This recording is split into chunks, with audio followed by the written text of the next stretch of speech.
My position is the Chief Government Architect, Rijksbouwmeester in Dutch. And it's a position which has a very long history, over 2 centuries. It used to be the King's Architect, working on the royal palaces, but nowadays it's much wider. You basically are responsible for the architectural quality of all government-owned buildings. In that sense, your role is very diverse, steering on quality on many different aspects when you build new buildings, but also when you sell buildings or transform them. Next to that, I also can advise the central government on issues I think are important in relation to architecture, urbanism or landscape design. So it's a very diverse role where I can formulate my own agenda, my own program. So I give advice when they ask me, but I also can give advice to the government when they're not asking me.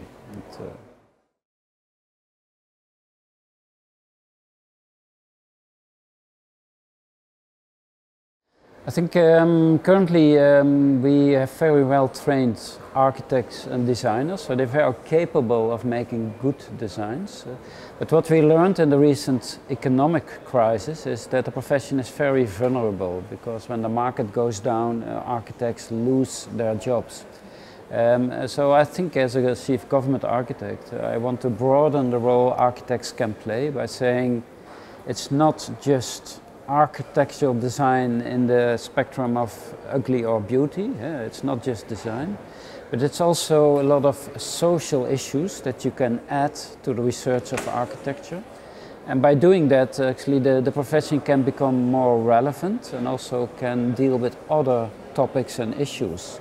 And they have to do with social segregation, with how do we deal with refugees, with loneliness, so other domains. And by doing that, actually architects can define a new role for architectural way of thinking, which will bring back relevance in the profession where they have lost it in the last decades, because they became assimilated too much with the market.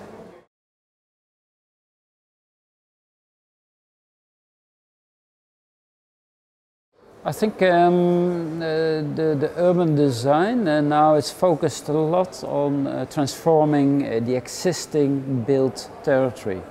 Until now, urban design was mostly about extending the cities, building new neighborhoods outside the city. We now see that the current generation urban designers, but also architects, are focusing on transforming the existing city. In the Netherlands we have to build a lot of houses the coming years, about 1 million new dwellings. And basically the policy is not to have them in neighborhoods outside the city, but actually to densify the current city. And by doing that we have the ambition not only to add new dwellings to our cities, but also to improve the existing city by the transformation process. And our focus is on to build the new houses at these points where public transport is best organized. So instead of forcing people in cars, creating more traffic jams, we try to use the new dwellings to strengthen the public transport. I think sustainability can be defined for our cities in 2 ways. First of all, there is sustainability in the way you use materials in a circular way, in the way you become energy neutral. So sustainability almost as a technical question. But I think next to that, sustainability can also be defined again as a social agenda. How do you avoid that our cities increase the amount of social segregation? I think our future cities have to be organized in such a way that we also create equal chances for people who have not the means, who have not the income and the possibilities that other classes have. And what we should try to avoid is what you see often in cities when they grow, that the center becomes the privilege for the rich and the poor people are pushed outbound. I think we should take care that our cities have the perfect mix and create equal opportunities for all different social groups. Because if we do not take care of that, the risk is that the social segregation is in such a manner that it really, the society gets divided.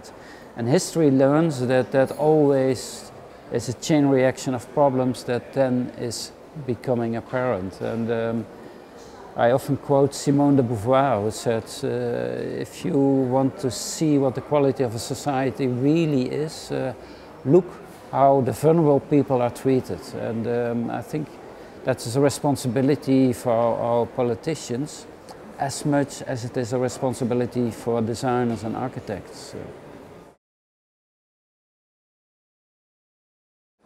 Now we work on different fields, so we try to advise the central government but also the local government on these points, to address it as a specific point. But next to that I have a strong belief in the capability of designers and architects and urbanists to reimagine the way we can develop our cities.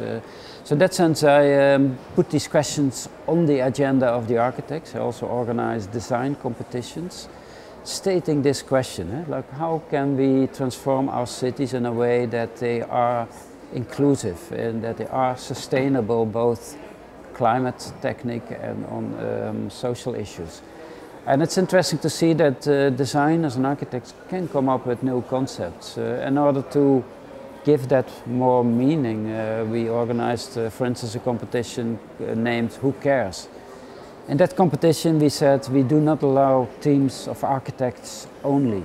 We only allow teams to participate of architects collaborating with people from healthcare organizations, whether it's people working in daycare for elderly or doctors or people working in hospitals. And what you see is that architects make different designs if they team up with people from another discipline, from other profession. Because architects, they can imagine a lot of things, but only if the right questions are asked, they will come up with the right answers.